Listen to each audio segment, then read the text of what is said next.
안녕하세요. 가정의학과 교수 서희선입니다.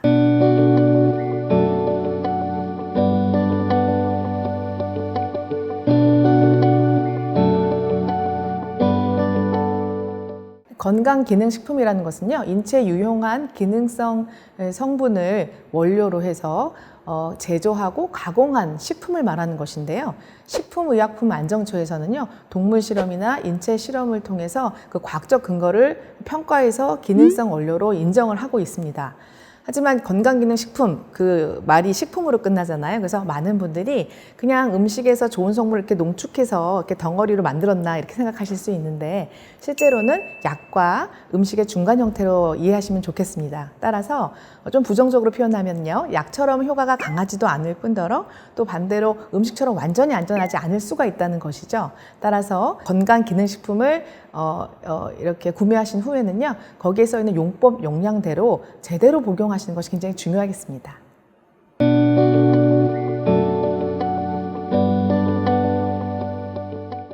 네, 모든 건강기능식품에는요, 기능성 원료의 기능성이 표시가 되어 있습니다. 건강보조식품과 이 일반 식품의 그 차이가 있거든요. 그래서 일반 식품 또는 기타 가공식품의 경우는 아까 말씀드린 식품의약처에서 그런 기능이나 효능을 인정을 받지 못한 상태이기 때문에 여러분들의 많은 광고를 보시는 어떤 아주 흔한 어떤 그런 성분에 대해서 어떤 제품은 건강기능식품이고 어떤 경우는 일반 식품인 경우가 있기 때문에 반드시 그 점을 감안을 해주셔야 되고요. 건강기능성 식품은 크게 세 가지로 나누는데요. 첫 번째는 질환을 예방해주고 어떤 질환을 억제해줄 수 있는 기능성과, 두 번째는 생리활성, 어떤 우리 몸에 어떤 이로움이 있다는 거, 세 번째는 영양소의 기능이 있다. 이렇게 크게 세 가지로 나누어 볼 수가 있습니다.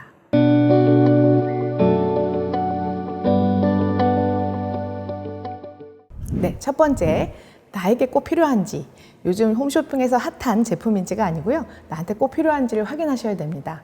그래서 건강보조식품을 사시면 뒷면에 영양기능정보라는 표시를 확인할 수가 있는데요.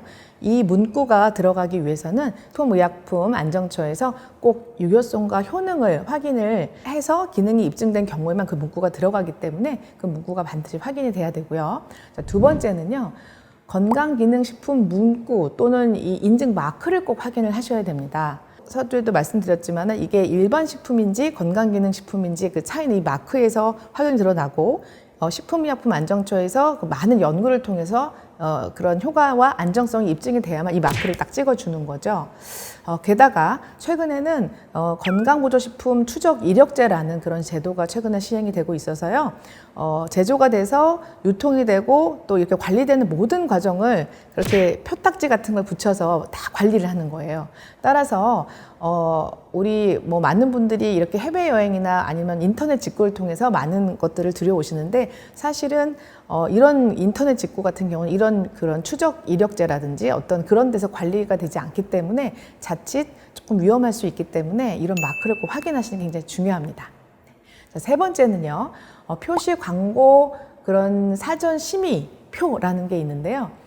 역시 그 식약처에서 이런 기능성, 안전성과 기능성을 벗어나지 않는지 그 광고를 미리 평가를 하고 이제 마크를 찍어주는 것이고요. 이 마크를 확인하는 것도 더 안전하게 복용할 수 있는 방법입니다. 그리고 네 번째는요, 역시 그 섭취 시에 아까 제가 약과 음식의 중간 정도의 그런 어떤 느낌으로 복용을 하셔야 된다고 했기 때문에 약처럼 이렇게 보시면 주의사항이 반드시 적혀 있습니다. 아주 깨알같이 적혀 있는 주의사항을 반드시 잘 읽어보고 숙지하실 필요가 있습니다. 다섯 번째는요, GMP 마크를 확인하시는 건데요. 이 GMP 마크는 아주 과학적으로 이 품질이 관리된다는 그런 표시로 이렇게 마크를 받는 거기 때문에 좀 더 건강기능식품보다 좀 더 안전할 수가 있습니다. 여섯 번째, 당연히 유통기간을 충분히 가지고 있는지를 확인하셔야겠습니다.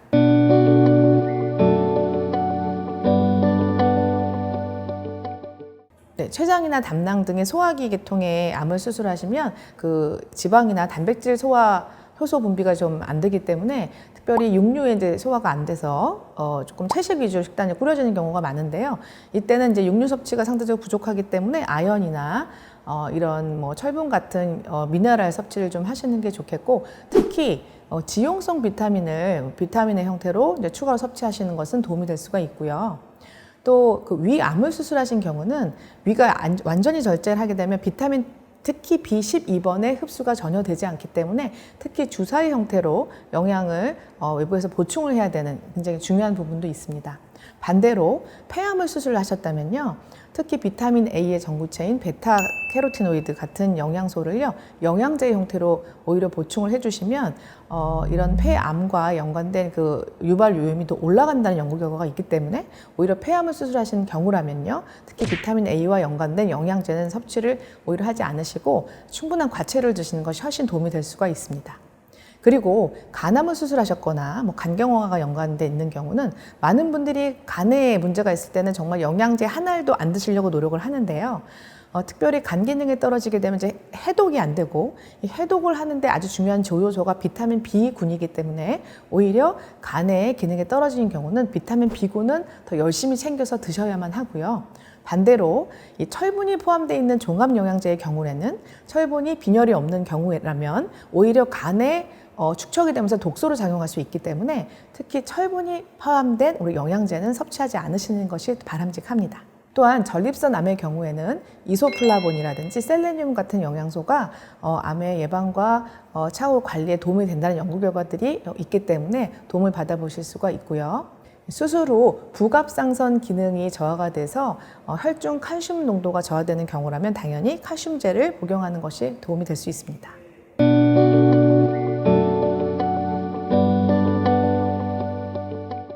네, 병원 수술, 시술 시에는 건강기능식품을 섭취하고 있는 사실을 반드시 의사에게 말씀을 해주셔야 합니다. 건강기능식품과 의약품을 같이 병용 섭취했을 때 의사에게 반드시 충분히 상담을 한 후에 두셔야 되는데요. 예를 들면 이미 혈전 용해제나 피가 묽어지는 그런 약을 드시고 있는 경우에 주로 혈행 개선제, 콜레스테롤 개선에 도움이 되는 그런 기능성 어떤 건강보조식품을 드시는 경우는 오히려 약의 효과가 너무 과해져서 문제가 될 수 있고요. 또 불면증이 있거나 어떤 그런 치료를 받고 계시는데 카페인에 좀 민감한 경우에 녹차나 마테 요즘 유행하는 그런 다이어트 식품 같은 경우에 오히려 그런 불면을 더 악화시킬 수가 있습니다.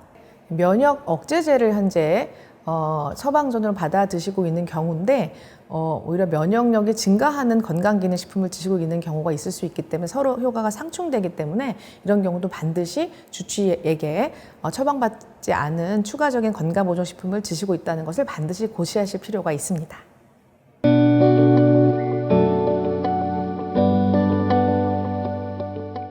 글루코사민은 골관절염, 퇴행성 관절염으로 인한 전반적인 증상 완화하는 데 효능이 있는 것으로 알려져 있는데요. 하지만 아직까지는 그 치료제로서의 아주 입증이 명확하게 이루어지지는 않은 사실 건강기능식품입니다. 하지만 물론 도움은 받아볼 수가 있지만 특히 콘드로이틴과 같은 다른 보조제와 병합해서 복용했을 때는 와파린 같은 항응고제의 작용이 매우 상승하는 그런 상호작용이 있을 수 있기 때문에 섭취할 때 굉장히 주의가 필요할 수가 있습니다. 그 외에도 이 뼈에 도움이 된다고 알려져 있는 건강보조식품 중에 대두에, 콩에 많이 들어있는 이소플라본의 경우는요, 이게 이제 천연 여성 호르몬의 효과가 있는데요, 오히려 갑상선의 그 호르몬의 그런 생성을 좀 억제해줘서 결론적으로 갑상선 암에 좀 부정적인 영향, 물론 유방암에도 좀 도움이 되지 않고 심지어는 방광암과도 약간 부정적인 영향이 있다는 연구 결과들이 있기 때문에 이런 그 약간의 부정적인 보고가 있는 특히 이소플라본 같은 경우는 이런 암 환자라면 조금 섭취를 주의하실 필요가 있죠. 그래서 골다공증을 진단을 받았고 특히 유방암 환자라고 하셨을 때는 이런 암과 연관성이 보고되지 않은 적절한 용량의 칼슘과 오히려 도움이 되는 적절한 양의 비타민 D를 같이 함께 섭취하실 것을 적극 추천합니다.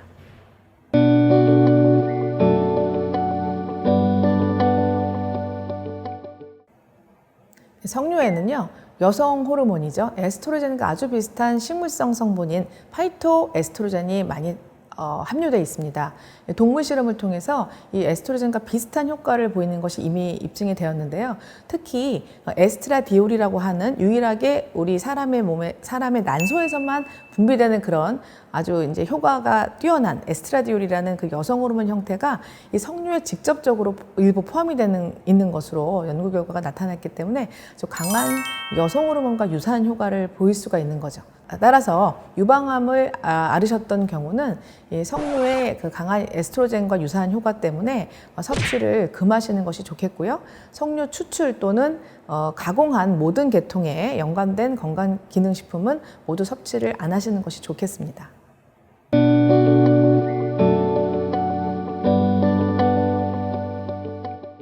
네, 일단 드시는 약 종류가 많으면 이제 해독에 염려가 돼서 간 기능에 도움을 줄 수 있는 건강기능식품으로 많이 알려져 있는 이 밀크시슬 추출물을 드시려는 생각을 하실 수가 있는데요. 일단은 이 피로를 느낄 때 다른 여러 가지 질환이 숨어 있을 가능성이 있기 때문에 반드시 먼저 주치의와 상의하시고 다양한 질환에 대한 검사를 마치신 후에요. 밀크시슬을 드셔볼 수는 있습니다. 단 밀크시슬의 그런 그 효능은 간에서의 어떤 그 약과의 어떤 대사작용에 영향을 많이 줍니다. 따라서 해독을 되게 빨리 하게 도와주기 때문에 다른 약제의 대사에도 영향을 미치죠. 그래서 유방암을 치료하는 대표적인 약제인 타목시펜의 혈중 농도를 많이 올릴 수가 있고요. 또 혈당 강화제와 또 같이 드시게 되면 오히려 인슐린의 민감성을 많이 상승시켜서 또 영향을 줍니다. 그래서 같이 먹는 전문의약품 약제가 너무 소위 기능이 세게 이렇게 작용을 할 수가 있기 때문에 충분히 주치의와 상의를 하고 드실 필요가 있습니다.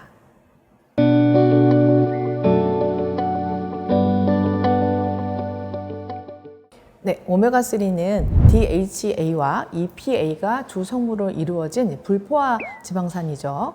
기억력 개선이나 눈 건강, 혈중 중성지방 개선 또는 혈행 개선에 도움을 줄 수 있다고 영양기능정보가 식약처에서 인증을 받은 그런 기능식품이죠.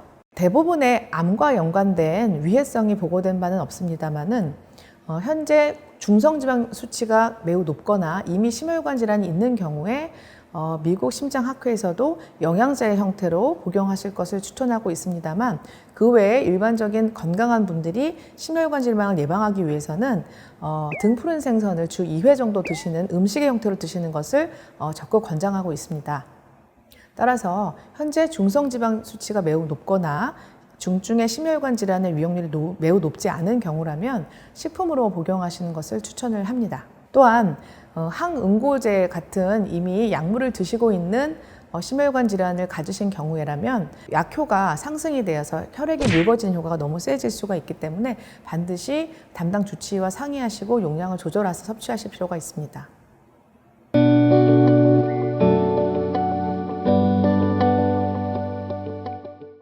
네, 에스트로겐 수용체 양성인 유방암 세포, 즉 에스트로겐에 의해서 자라는 그런 암세포의 경우는 당연히 유방암을 수술한 이후에 그 에스트로겐의 우리 몸의 혈중 농도를 낮추는 항호르몬 치료를 받게 됩니다. 따라서 이런 그 유방암을 앓았던 분들은 우리 몸에 조금 더 여성 호르몬, 즉 에스트로겐 수치가 올라간 상황을 맞으면 안 되는데요. 우리가 굉장히 의외로 많이 모르는 그런 식품 재료 중에서 파이토 에스트로겐이라고, 즉 천연 에스트로겐과 유사한 효과를 보이는 음식이 많습니다. 가장 많이 알려지신 것이 바로 대두에 있는 이소플라본이죠. 그 대두 추출물, 즉 이소플라본으로 만들어진 건강기능 보조식품은 드시지 않아야 되는데 의외로 크랜베리, 즉 방광 건강을 위해서 도움이 된다는 그런 크랜베리라든지 아니면 배뇨장에 도움이 된다고 하는 그 호박씨 추출물 같은 것들에도 전부 파이토에스트로겐 성분이 포함되어 있기 때문에 그 외에도 칡이라든지 또 아주 홍삼을 고함량돼 있는 것을 쓴다든지 할 때도 여성 호르몬 수치가 다소 올라갈 수 있기 때문에 아주 꼼꼼히 그 건강보조식품을 구입하실 때 성분 함량을 읽어보시고 아까 처음 말씀드린 석류를 포함해서 천연 여성 호르몬과 유사한 모든 건강기능식품들의 섭취에는 굉장히 주의가 필요합니다.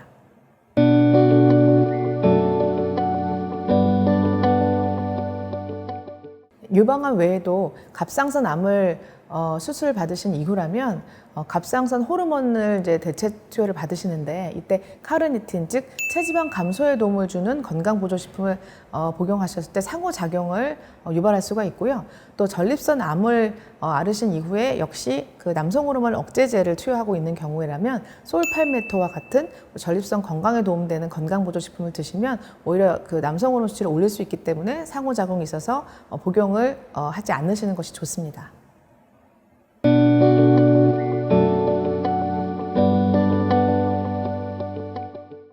네, 암의 발생 요인을 활성산소로 주목하고 있는 만큼 항산화 영양소도 굉장히 암과 예방의 치료에 도움이 될 수 있는데요. 따라서 비타민 C나 E, 비타민 A, 또 베타카로틴 같은 전구체, 또 칼라푸드에 있는 파이토케미칼들, 베타카로틴이라든지 안토시아닌 같은 그런 색소 영양소가 모두 항산화 영양소라고 볼 수가 있습니다. 그 외에도 미네랄 중에는 셀레늄 등이 있는데요.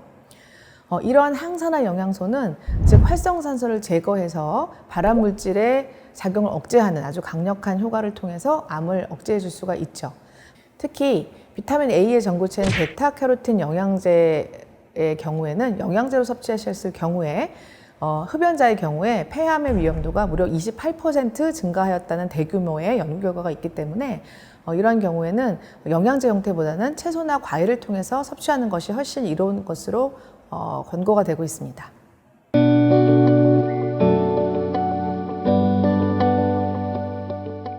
네, 2018년 건강기능식품 매출 상위 5개 품목 중에 3등을 했던 바로 그 많이 드시는 국민 영양제인 유산균은요. 사실은 그 효능이 항생제 유발 설사와 아토피만이 사실은 확증이 되어 있는 상태입니다. 실제로 WAO 즉 세계 알러지 단체에서 아토피 아이들에게 유산균을 먹일 것을 그 단체 차원에서 권유한 바가 있고요. 항생제 연관 설사의 경우에는 사실 병원에서 의사들이 아주 오래전부터 유산균을 약으로 처방을 하고 있었습니다. 그 외에도 유산균과 연관된 비만이나 당뇨 또는 우울증 또는 그 항암 효과까지 있다라는 연구 결과가 실제로 많이 이루어지고 있지만은 아직 의사들 입장에서 적극적으로 학회 차원에서 권고하고 있는 단계는 아니라는 것을 강조하고 싶습니다. 단 대장암 수술 이후에 정장작용을 위해서 섭취를 권고할 수는 있습니다.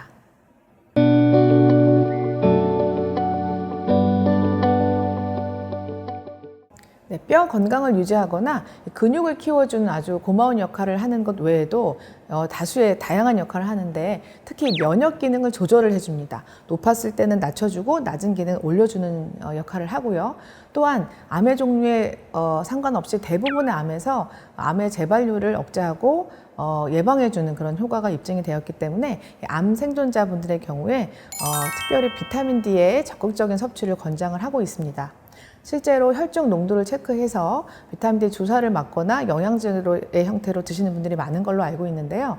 시중에는 비타민 D 중요성이 알려지면서 비타민 D가 강화된 유제품도 많이 출시가 되고 있고요. 따라서 비타민 D 주사를 이제 병원에서 맞으시는데 무심결에 드시는 유제품이라든지 아니면 종합 영양제도 요즘 비타민 D가 많이 들어있기 때문에 여기저기 여러 개의 영양제를 겹쳐서 드시다 보면 비타민 D 수치가 너무 혈중 농도가 올라가서 비타민 D가 지용성이기 때문에 중독증이 생길 수 있습니다. 따라서 비타민 D 중독으로 인한 고칼슘 혈증이 생기면 증상으로는 굉장히 구토설사, 근육통, 또 피로감 또는 칼슘이 뭉치는 결석, 요로 결석까지 발생할 수 있기 때문에 무심결에 비타민 D가 오히려 너무 많아지지 않는지도 유의를 하셔야 되겠고요.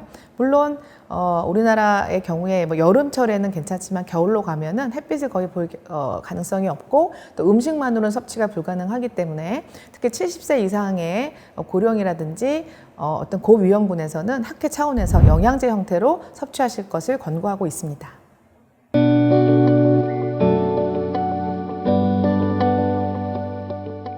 어떤 자료에 의하면 건강기능식품을 드시는 분들은 한 두세 가지 조합을 드시는 경우가 한 50% 이상이라고 그런 조사 결과가 있는데요. 실제로 한 가지만 드시는 경우가 없기 때문에 조합이 굉장히 중요합니다. 예를 들면 칼슘이나 이런 마그네슘, 철분 같은 미네랄 제제를 섭취하는 경우에 이제 식이섬유, 즉 나물 반찬 같은 걸 많이 드시면요, 이 식이섬유는 우리 몸에 있는 미네랄을 흡착해서 체외로 빼내는 효능이 있기 때문에 그 먹은 영양제가 아깝게 흡수가 안 될 가능성이 있습니다. 따라서 식이섬유가 많은 음식과는 조금 시간 차이를 두고 드시는 것이 도움이 될 수가 있고요. 비타민 C와 아스피린을 같이 드시면 아스피린이 비타민 C의 그 손실을 증가시키고, 이 녹차나 이런 떫은 성분 탄닌이 역시 철분의 흡수를 방해하기 때문에 혹시라도 녹차와 이런 철분제는 같이 드시지 않는 게 좋고요. 또한 우리가 홍삼 같은 걸 드실 때 약간 생리활성 기능이 있다 보니까 저녁에 드시면 약간 수면을 방해할 수가 있어서 오히려 아침에 드시는 것이 도움이 되고, 유산균들 많이 드시는데 그 위내 산도가 가장 낮아지는 상황을 우리가 공복이라고 알고 계시는데, 공복보다는 오히려 식사 직전이나 식사 중이 훨씬 위내 산도가 낮습니다. 따라서 유산균은 공복, 일어나자마자가 아니라 식사 직전, 아침 식사 직전이나 식사를 하시면서 드시는 것이 가장 효과적입니다.